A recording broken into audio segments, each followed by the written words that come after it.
I feel like nobody really understands what the Golden State Warriors actually just proved to us despite the loss versus Atlanta.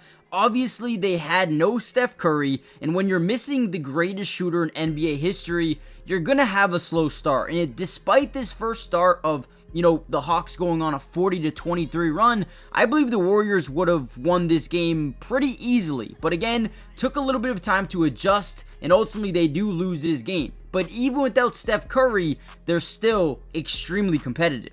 And in this video, what I wanted to do is kind of break down this first quarter, show you guys what went wrong and how they ultimately lost this game in the first quarter. But look at this play here as Pods, beautiful dish here to Jimmy Butler on a slot cut. All we're going to do is isolate versus Trae Young, and the Hawks are a team that whenever Trae Young gets isolated, they like to hedge a guy over, right? Stagger this guy over. He's paying way too much attention to Pods here, and all Pods is going to do, he's going to drive into the lane, draw a little bit of rotation and attention, and Jimmy just going to slot cut because his guy's not paying attention. They're still playing with really good awareness, floor spacing, and understanding where to attack a defense. I thought Jimmy Butler had an outstanding game today. And again, even though they lost, I thought we saw a lot of good things from the Warriors in this game. The ability to fight back after going down 40-23 with no Steph Curry is impressive in itself.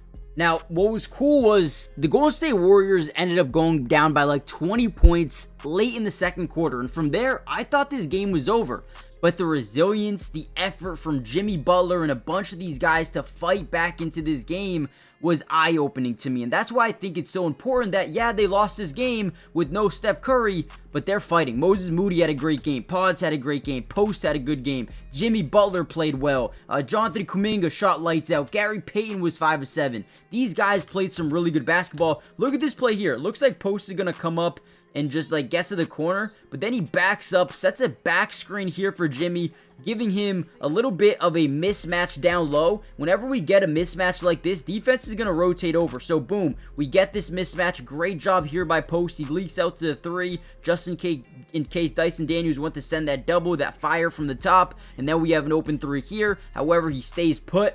Now, as Jimmy's driving, he's creating that weak side rotation from the corner. And now look at the ball movement here by Jimmy Butler as he, boom, kicks out to Kuminga, gets a wide open 3-point opportunity, late closeout, easy 3. Again, the ability to fight back in these games, I take every single day of the week. I really will. And these games right here are the ones that will help them in the playoffs. These young role players, the guys that maybe don't play too much now, but are getting these minutes in this game, it helps them a lot, confidence-wise, in their ability to understand, yeah, we can come back in games. We just got to maintain those big runs in the first quarter. All right, here we go. Another big-time play here by Jimmy Butler. We're going to get a screen up here by Pods. We're going to get leverage to the baseline. Again, we like to attack Trae Young.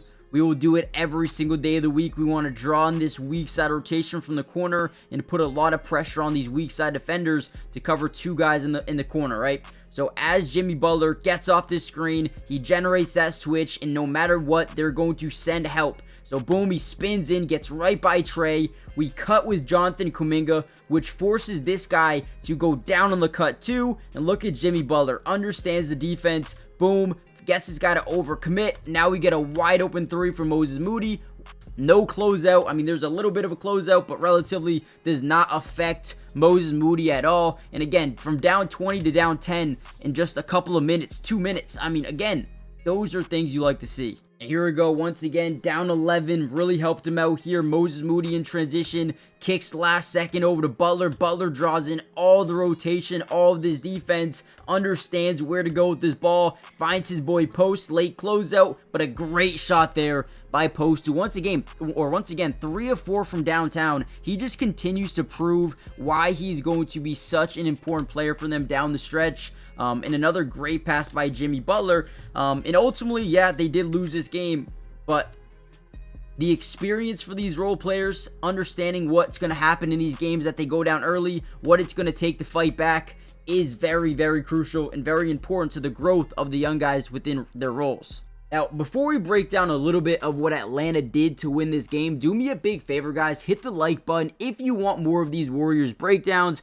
I know you don't like this loss. I know you guys aren't big fans of it, but understand, in the long run, it will help. Also, subscribe to the channel if you're new. It is free. It doesn't cost anything, and we will be breaking down the Warriors games, wins, losses, everything you guys need to know. We got you guys covered, so join the family. You also want to say Jimmy Butler was a plus 11 in a game they lost by, 9? Again, pretty damn good. Jimmy Butler's been amazing. So, look at this play by Dyson Daniels, though. Drives into the lane. He draws a bunch of rotation, not only from that weak side corner, but also a little bit of a blitz from Guy Santos. And here we go. Dyson is going to kick over to the top of the key, and they gets him a wide open opportunity. Again, the Hawks did a really good job finding leverage on this Warriors defense tonight that a lot of teams have not been able to do recently. And again, I want to give a shout out to Atlanta because, you know, it's not easy beating this Warriors team right now. They're on a streak, obviously, lost to the Nuggets a couple of nights ago. But man, what, 16-2 or something like that over the last 18 games with Jimmy Butler? Tough, very tough win here for Atlanta. I still don't mind it for Golden State. We also saw just some really good plays here by Atlanta. I mean, take a look at this DHO. It's going to look like we're going to set a screen. We're going to basically hand that ball off to Trae Young and have him speed off around this corner. Now, when we set screens like this, you need to do either one of two things. Fight over extremely well, and if that doesn't happen, we need to make sure we have a guy here, right? Now, Jimmy Butler's reaction time here is very, very good because instead of setting that screen, they're just going to roll off, and they're not going to set the screen at all. And what they're essentially trying to do here is create Jimmy to send that double team and then send a late roll to the basket by Dyson Daniels. Now, Jimmy Butler does not bite at all, but Pods does not do a good job getting back in front of Trae Young, kind of lets him go baseline and gets a floater pretty easily there, right? The defense needs to be a little bit better, and maybe if they wanted to send the double off Jimmy, they could have because Draymond was there. But again, even post rotates over, guards that weak side lob. But Trae just hits a good shot, man. It's tough.